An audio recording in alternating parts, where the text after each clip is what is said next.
It is perhaps the last white spot on European maps. Shqiperia, better known to us as Albania.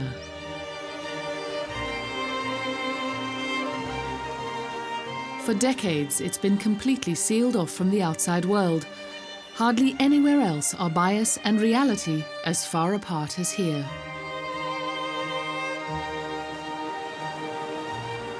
Albania is poor, but it is also rich, rich in mountains and a diversity of landscapes.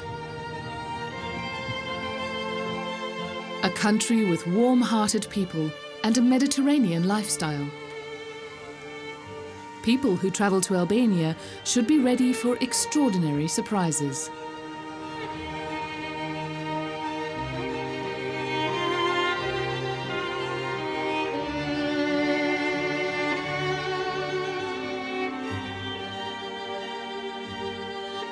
Albania lies on the western edge of the Balkan Peninsula, only a couple of hours from most of Europe, yet for many of us, an unknown destination. The first part of our journey takes us to the north of the country, to the Albanian Alps, better known as the Enchanted Mountains.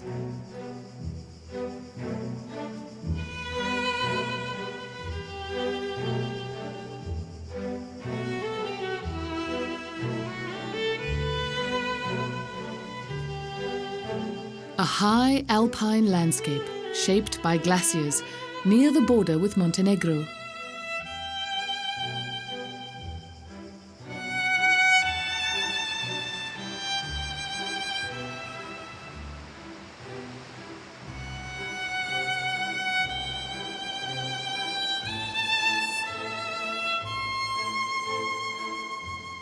The Enchanted Mountains are considered Albania's poorest region.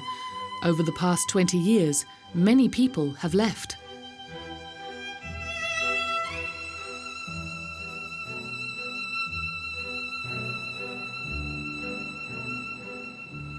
Only 80 people live in the village of Theth. There is no medical care, no high school, no bakery or grocery store.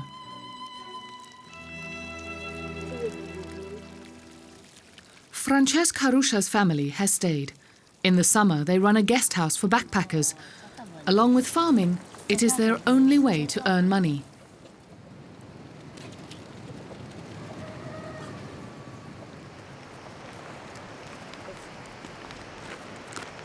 "15-year-old Francesc takes care of the cattle. Every morning, he takes them to the nearby pasture. The animals know the way and stop for a short break to drink water at the shala. Even in the summer, this mountain river flows through the valley as a wild stream. Francesc will soon have to decide whether he is going to attend school in the nearest town, Shkodra. It's nice here. I want to stay here. Every morning you wake up and see the mountains. If I go away to school in Shkodra, I won't see my family. If I stay here, it will take me 2 hours to get to school and 2 hours to get home. 4 hours. And in the winter, when it snows, I don't know what I'll do. I'll have to decide together with my family.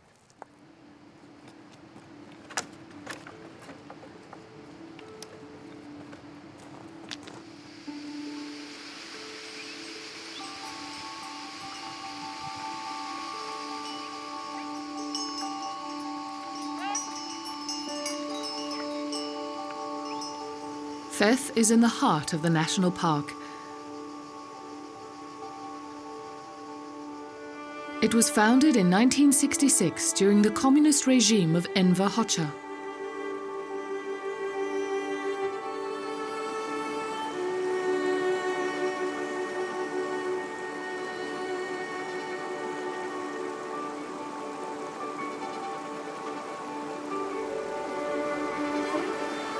Francesc never experienced communism himself. But the effects of more than 40 years of dictatorship still dominate the country and its people today.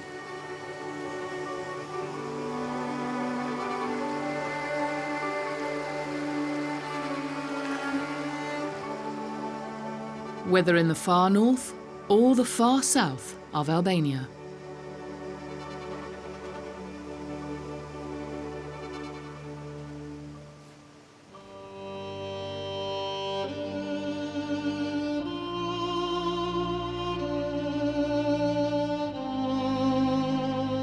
Through the enchanted mountains, we travel across plateaus, past bubbling, crystal-clear mountain streams and green valleys ever further west, to Valbona. Near the border with Kosovo and Montenegro, the remains of communist dictatorship can still be seen at every turn. Thousands of bunkers dot the landscape.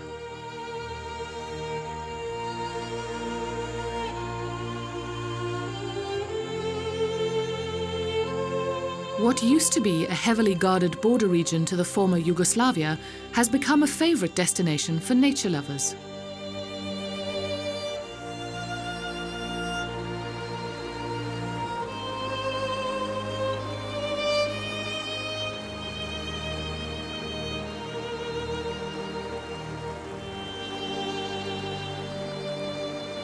The development of the tourist industry began quite late in Albania, because for years the communist regime didn't allow any visitors. In recent years, ecotourism has become an important economic factor in Valbona. The wolf with the tongue out. Several hotels catering to sports enthusiasts and independent travellers have sprung up. Denal is the place called. There's some meadows down here. Because that one had been too... One of them belongs to American Catherine Bone and her Albanian husband, Alfred. Oh, okay. 7 years ago, I was living in Brooklyn, New York, where I had a bookstore. And after, I think, 8 or 9 years, I had all these free air mile tickets. And a friend of mine said to me, like, "What are you doing? You haven't been anywhere in years. Like, go take a holiday." And I had just been reading something that reminded me of having seen Albania from a boat as a child. And I said, "Okay, I'm going to take a trip." And they said, "Where are you going?" And I said, "Albania." He said, "What?" But the minute I got here, the nature, the people, it's an amazing place. But it's also a place that's full of possibility. There are all these sort of things waiting to happen and needing to happen. So there's a sense of urgency, which, depending on the day, is either exciting or terrifying. But it's a good place to be. I feel useful. Raised in these tiny cages. The wildlife expert Alexander Tracher is visiting Catherine. On the way through the mountains, he filmed illegally caught animals. I mean, nowhere else in Europe something like this happens. We're probably the only country in the continent where it is still happening. Although officially banned, rare wildlife such as this brown bear are sometimes kept as entertainment in restaurants in Albania. Poaching is a big problem. Even the critically endangered Balkan lynx can be seen in his video. A mother has been shot. It's not just the individual bears. I mean, of course, the conditions are horrible, but it means that you have killed off a generation of future bears to come. So basically, shooting the mother means that you don't just kill that individual bear, but you kill all the children she could have had. No one knows exactly how many bears, wolves and lynxes still live in the wild. As the mammal expert of the largest conservation organisation in Albania, Alex Tracher has been able to find out a lot about the behaviour and habitat of endangered animals in his work. Catherine and her husband have been helping Alex for several years and set up camera traps in the nearby woods. The last time they did it was 2 weeks ago. We had a camera further up the path around the corner. I couldn't remember whether I'd taken it down or not. So I said, I'll just run around the corner up this path 10 minutes and check. And I went around the corner and a tiny baby bear popped onto the path. And then the mother bear popped up behind it. And they were actually crossing the path to leave. And I did the stupid thing that of all people should know better not to do. But I did. And I yelled for Alfred. And then the bear, which hadn't seen me at that point, saw me. And it was clearly a young young mother bears. It's the time of the year when they bring the cubs out. The cub was tiny. The cub was like this big. The bear herself was only this big. But she charged me, and I threw myself on the ground the way that you're supposed to do, and she basically sort of grabbed my arm, slapped me across the face, flipped me over, and took off.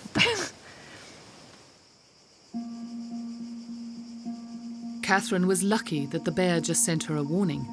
The incident could have been deadly for her.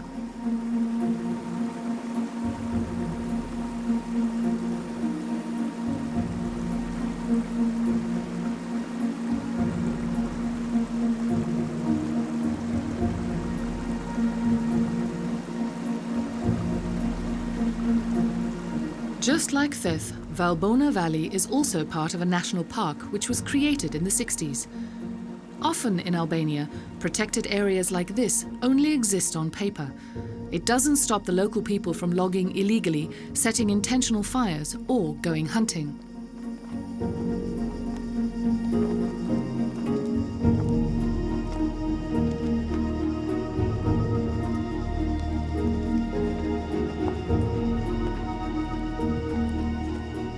Alex wants to learn more about the behavior and population of bears, wolves and lynxes by using camera traps.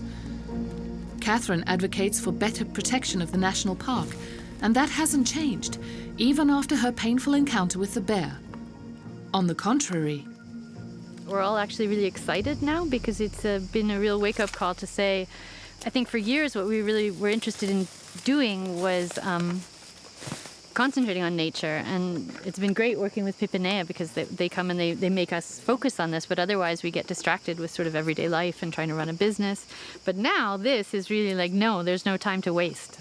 We need to understand these animals, we need to know where they are, what they're doing, so that because the local population has lived, as Alex said, successfully with them for hundreds of years now, and I think we can use the knowledge that the local people have. We can reach out to other countries in Europe with bear monitoring programs, and we can start to really study and know what's going on here, both for the benefit of the tourists coming to the area, but also, more importantly, actually for the nature. If you follow the River Valbona further south, it flows into the Drin. With its many artificial reservoirs, the Drin is like a natural road that connects people in remote mountain regions together. The most beautiful of the reservoirs is probably the Koman.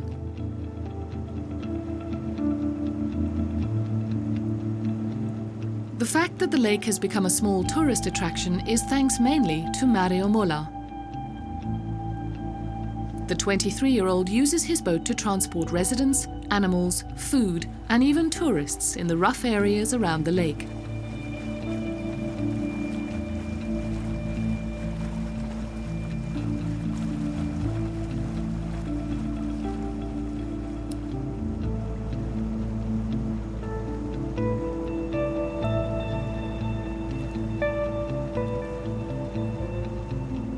Mario calls the Koman his girlfriend, a love story that has lasted his whole life.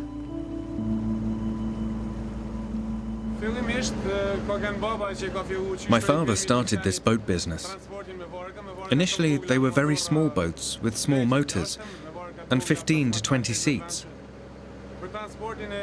They transported mainly villagers and people from the area, or the cattle that people wanted to move across the reservoir to Shkodra. My older brother and I learned to love the lake and the boats in our cradles, and at the same time, it was the only way to feed our family. So 8 years ago, we slowly started with tourism.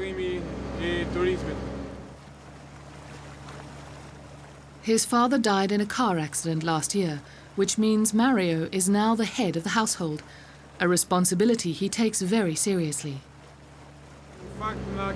We have common law here that is still practiced. We call it estate, and it is part of Kanun.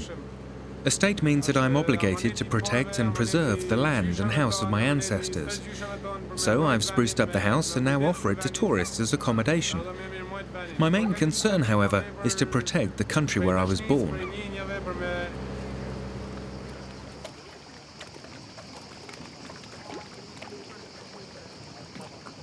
His family home is located directly on the shores of Lake Koman.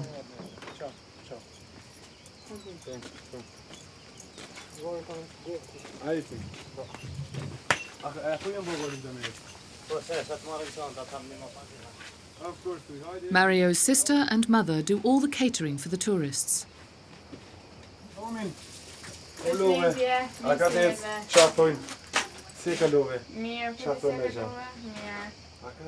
Gender roles are very clearly divided in northern Albania. Women stay at home and take care of the family and children.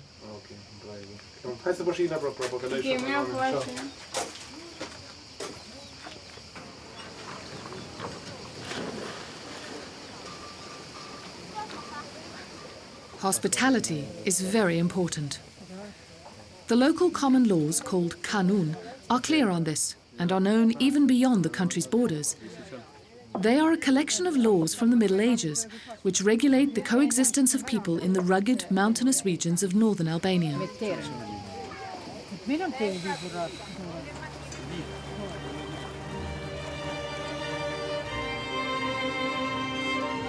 The kanun is still very well known today. Honor, respect, vendetta and forgiveness, but not least hospitality, are of great importance in northern Albania.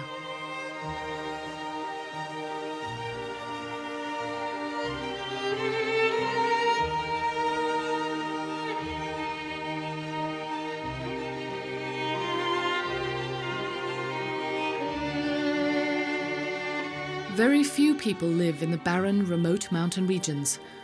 Life is hard. People are desperately poor here.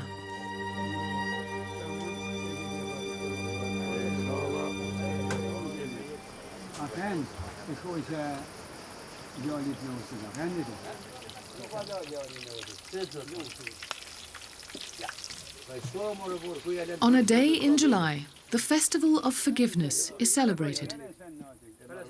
In the evening, the family meet up and sit together until late at night. According to the common laws of kanun, family disputes, hostilities and forgiveness are expressed during this late-night vigil.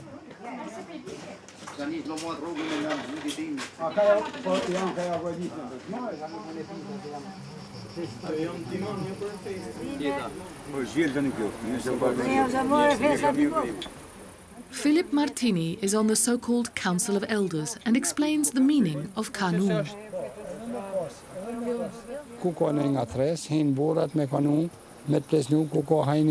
If there is an argument or a misunderstanding, for example, then the Council of Elders intervenes with the laws of kanun. Even if someone has committed a murder, the elders can decide whether to forgive them or not. Kanun is often contrary to today's modern laws. They differ greatly from one another. According to kanun, you can kill and then ask for forgiveness, but with the official laws, you'd go to jail. Women have always had a lower status than men in kanun. But it is also opposed to violence against women.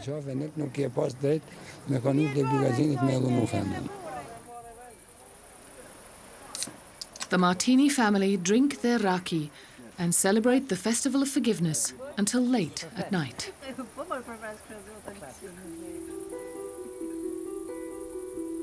Our journey continues towards the northwest.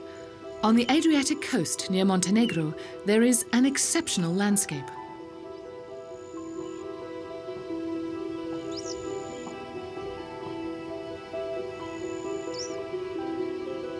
The Buna, the second largest Adriatic river, flows into the Drin River. Together, they push large amounts of water and sediment towards the Mediterranean. Sand and gravel are deposited in the estuary and have created a floodplain with sandy foothills, the Buna Delta.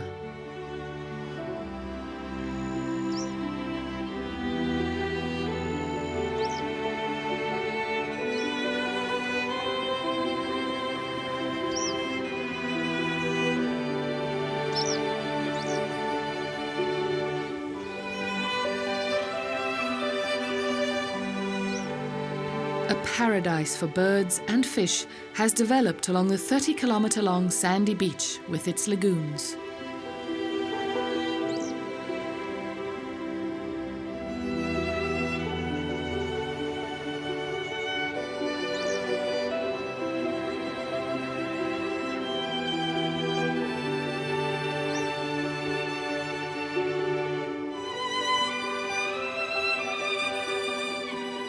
But the natural resources of the Buna Delta and nearby Lake Skadar are endangered. Illegal construction, bird hunting and dams which are being planned threaten to destroy the idyll.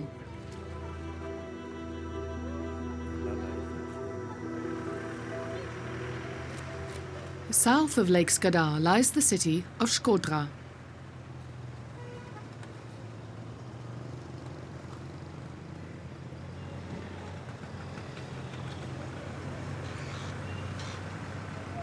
With more than 140,000 inhabitants, it is the biggest city in the north. Most of the people here are Catholic, although most of the rest of Albania is Muslim. It is not uncommon for a Muslim to marry a Christian, or vice versa.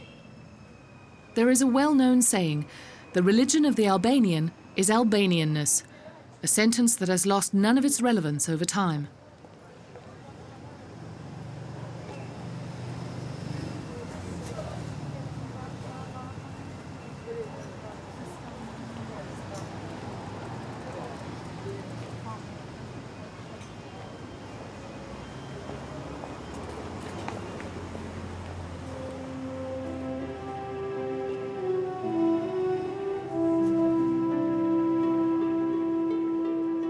We leave Shkodra and the nearby Lake Skadar.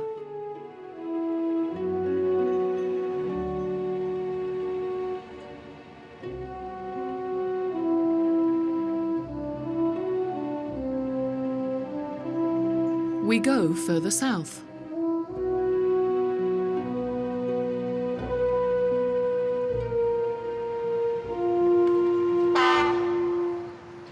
By train. On one of the few remaining railways in Albania.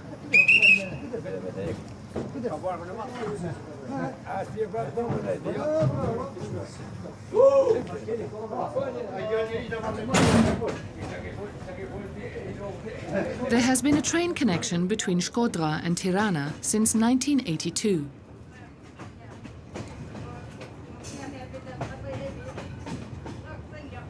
Afrodita Gjipali has worked for Albanian Railways for 34 years. For her, not much has changed since communism ended.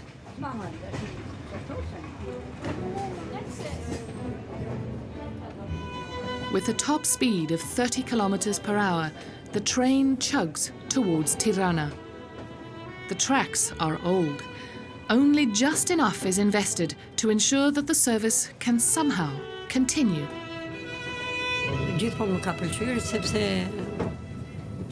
I've always liked this job because it's a very honest job. Contact with people, communication with people is important for me. The job serves the community. And community jobs are good because you get to know new people.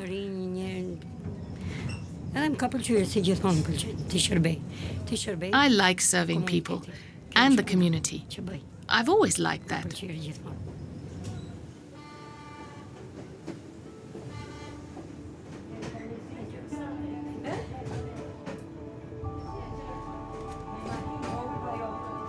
Today, throughout Albania, there are only 3 routes in operation. Albanians love their cars.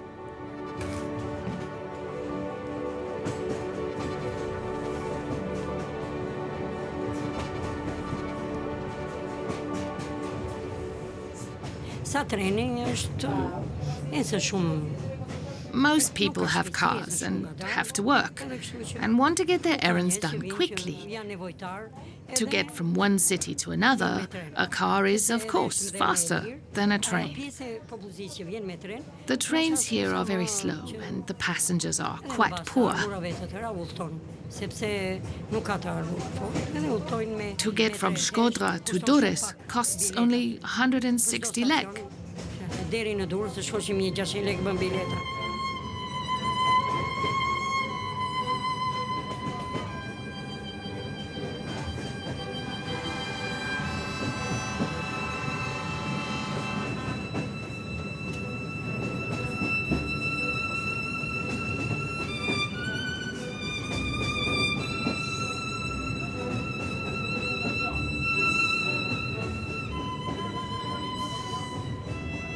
After a 40-kilometer drive, which takes 2.5 hours, we arrive in Lesha, north of Tirana.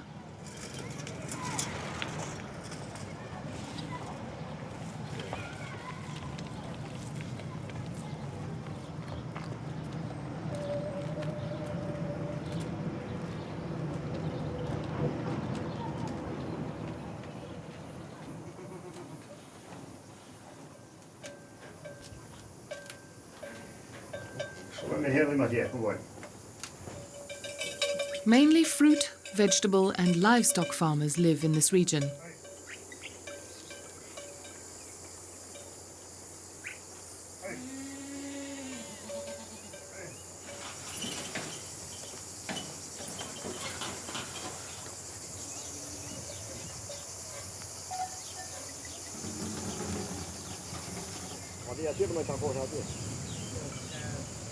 This small city and its surroundings are at the narrowest part of the Albanian coast.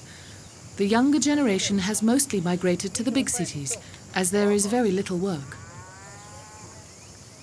Those who remain are elderly, such as goat farmer Tonin Koleci.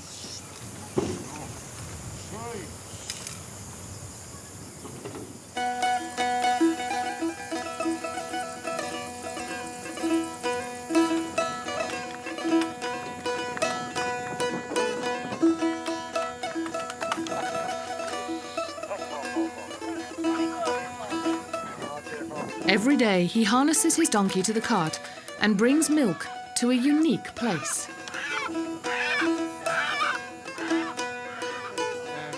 The Shade of the Fairies, the restaurant belonging to Altin Prengas. The 31-year-old took over his parents' inn 5 years ago, together with his younger brother.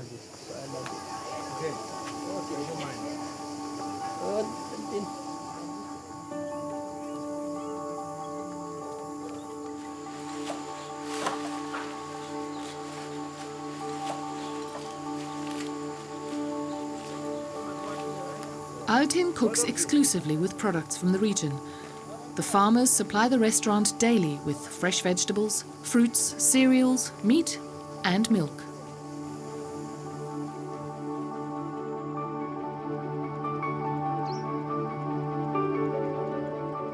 The restaurant is directly below his parents' old farmhouse, which he renovated and expanded a few years ago for guests and tourists. Visitors come from far away to eat in the Shade of the Fairies. Even the Albanian Prime Minister has eaten here.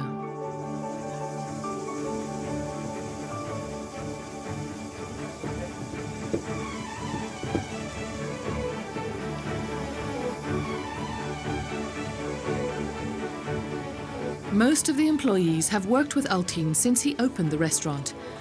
He is now considered one of the best chefs in the country.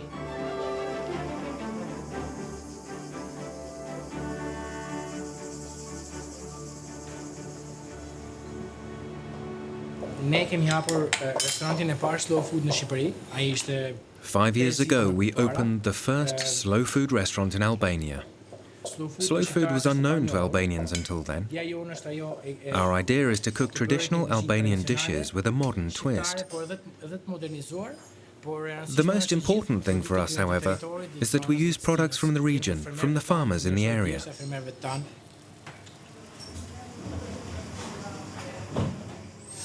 Kuzhina shqiptare ka pas Albanian cuisine has so far experienced 2 large tsunamis.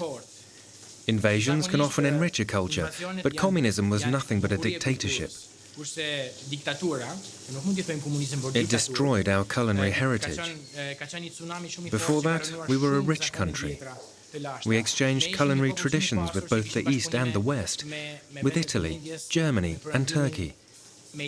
But the dictatorship destroyed it all, because they took free will from the Albanians. Independent farmers, large or small, did not exist. There were no private entrepreneurs, and occasions like Christmas or Ramadan were not allowed. All these limitations have led to a lack of tradition in cooking. Only in mountainous regions, in the very hidden places, have the traditions survived, because communism could not control these areas. Then came democracy, and that was even worse, because the focus was exclusively on foreign cuisine and foreign influences, so traditional Albanian cuisine was forgotten. Today it's a little better, but there are still more international restaurants than Albanian.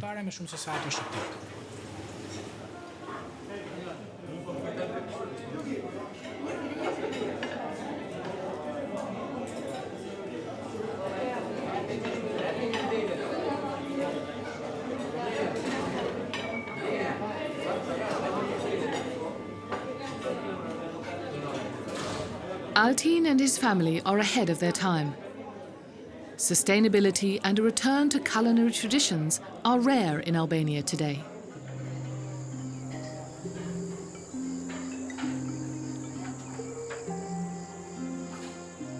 Altin is looking forward to a future where success is the biggest uncertainty.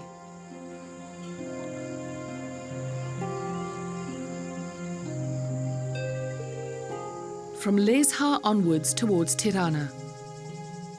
Only 20 kilometers away from the capital, the farmer and winemaker Hajdar Kuçi lives on his farm in Maracay.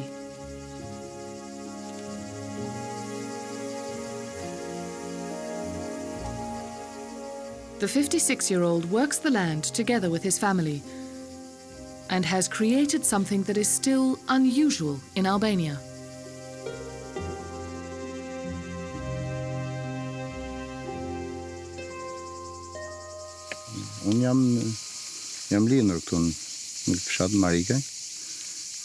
I was born in the village of Maracay and studied agronomy. Until the 90s, we worked under the communist system. When that collapsed, we could go back to being a private operation. We got our possessions, our country back, and started to farm it for ourselves. I have a total of 1.5 hectares of wine-growing land, where I grow grapes and produce wine. In addition to wine, we have vegetables and olive trees. We have goats and cows. The milk from the animals we use for cheese and sell it. So for the last 20 years, we've been working for ourselves. Sometimes in high season, we still bring in a few helpers.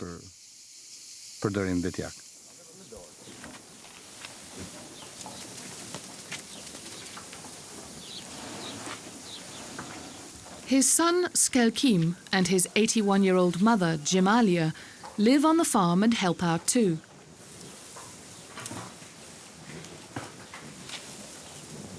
Gemalia's 3 other sons emigrated to Italy.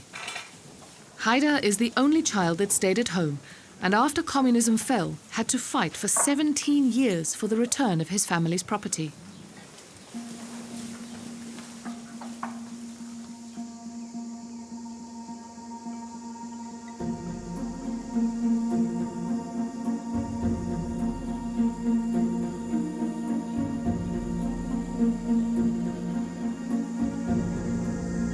The 7 bunkers on the farm are a legacy of this period and still officially belong to the state. However, Hajdar is allowed to use them. In one is the old wine press, which, together with his brother, he bought second-hand 10 years ago in Italy.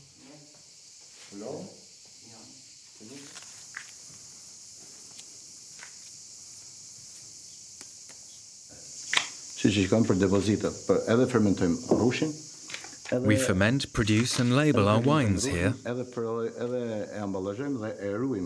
These bunkers are ideal for wine production. In the summer, it is cool, and in the winter, it is warm. Inside, the temperatures hardly differ during summer and winter. The communist army used the bunkers as a warehouse for cars and weapons and other military equipment. But when the communist system collapsed, they cleared everything out and took what belonged to them. Now, I use it as a storage area. They were army depots, and now we use them as wine depots.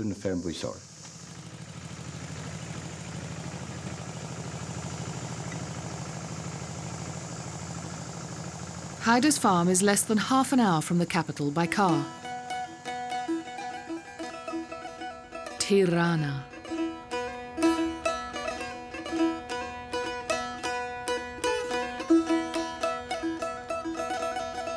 The city has a population of more than 400,000 and is the cultural, political and economic centre of the country. Dilapidated buildings bear witness to its communist past. Since then, they have been colourfully painted, like so many house fronts, which was an idea of the artist and later mayor, Edi Rama.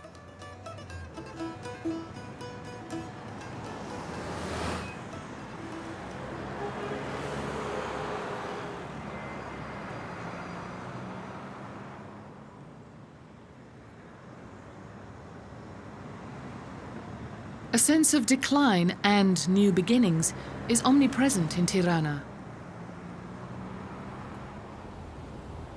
The city is still very young. It only became the capital of Albania in 1920, and around 2 decades later, the power centre of Enver Hoxha.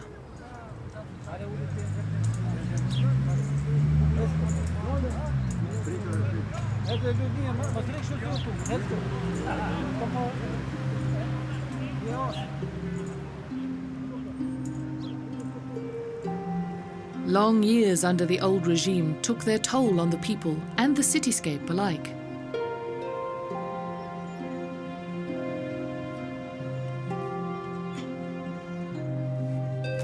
Under communist rule, Deshira Maya, together with 2,000 other girls, had to weave carpets from the age of 15.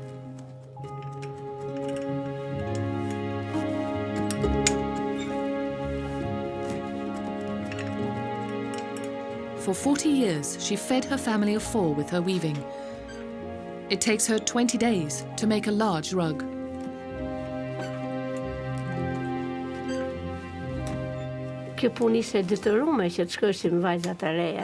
During communism, this job was allocated to young girls. We did not go to school. We were not allowed to go to school because of work. We worked for 5 cents under the communist regime, and our parents were forced to send their daughters to the weaving mill, and the carpets were exclusively for export.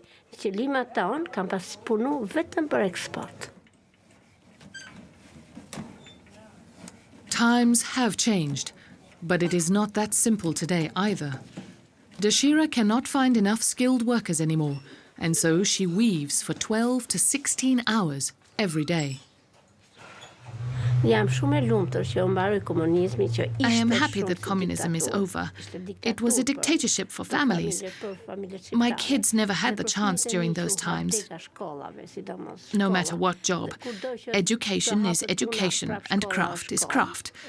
But education is the most important thing, and I'm very happy that this day has come.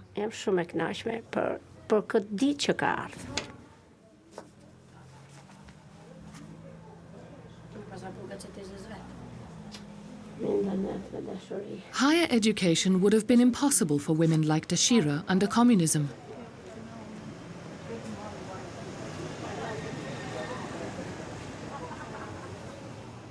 Today in Albania, more women study than men. Although the courtyard's facades convey something else, today's Albania is a young country. Hip and unconventional, young, creative people have made the old communist buildings their own.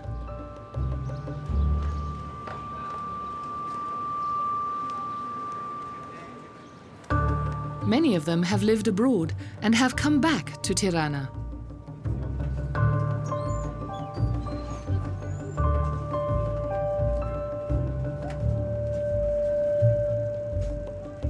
Photography student and actress Fioralba Kriamadi is one of them.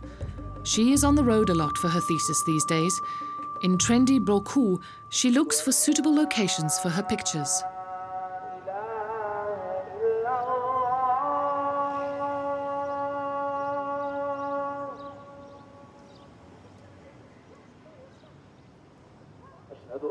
Fioralba loves the contrast of old and new in her hometown.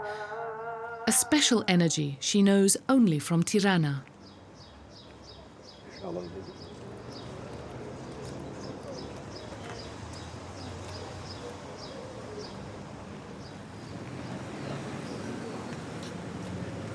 In the old town, she meets her friend Maya, who is modelling for her today.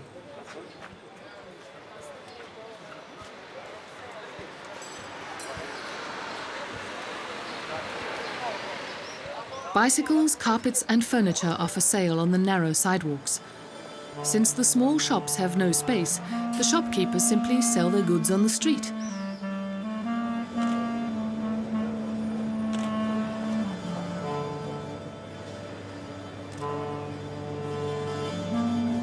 Without further ado, a sofa becomes a backdrop. For Fioralba, this energy is what makes Tirana so special.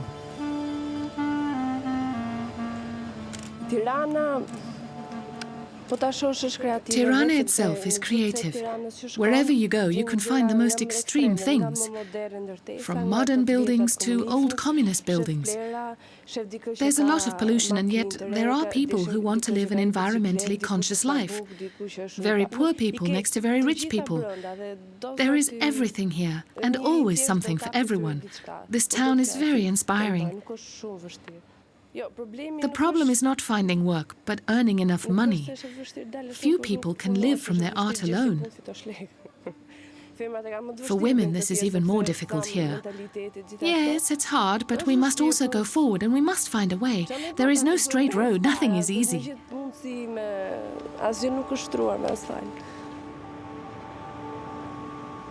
The future of Albania is in the hands of this generation.